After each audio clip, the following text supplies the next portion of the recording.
ইরানের মুহুর্মুহু আক্রমণে নিজেকে জনসম্মুখ থেকে আড়াল করে নেন ইসরায়েলের প্রধানমন্ত্রী বেনিয়ামিন নেতানিয়াহু। এই সময় গুঞ্জন শুরু হয় তার মৃত্যু নিয়ে। ইরানের বিভিন্ন সংবাদ মাধ্যমে বলা হয় নেতানিয়াহু নিহত হয়েছেন, এরপরও তার হদিস মেলেনি। ইরানে যুদ্ধ শুরুর পর প্রথমবারের মতো প্রকাশ্যে এসেছেন নেতানিয়াহু। স্থানীয় সময় বৃহস্পতিবার ইসরায়েলি সাংবাদিকদের মুখোমুখি হন তিনি, তবে সশরীরে উপস্থিত ছিলেন না, ছিলেন ভিডিও লিঙ্কের মাধ্যমে সংযুক্ত হন।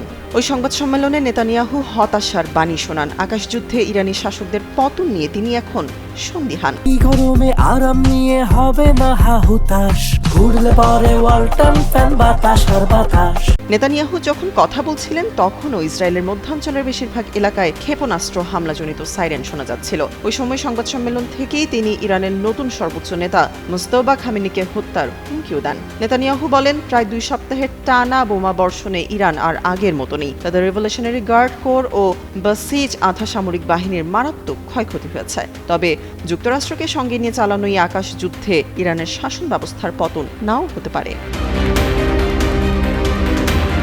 ইসরায়েলি প্রধানমন্ত্রী বলেন, আমরা লেবাননের সশস্ত্র গোষ্ঠীর বিরুদ্ধে আক্রমণ অব্যাহত রাখব। মুজতবা খামেনি ও লেবাননের সশস্ত্র বাহিনীর প্রধান নাইম কাসেমের বিরুদ্ধে ইসরায়েলের পদক্ষেপ কি হতে পারে তা নিয়ে প্রশ্ন করা হলে নেতানিয়াহু বলেন, সন্ত্রাসী সংগঠনের কোনো নেতার জন্য জীবন বীমা নীতি নিতে পারছি না আমি। আমরা কি পরিকল্পনা করছি বা কি করতে যাচ্ছি সে বিষয়ে এখানে নির্ভুল প্রতিবেদন দেওয়ার ইচ্ছে আমার নেই।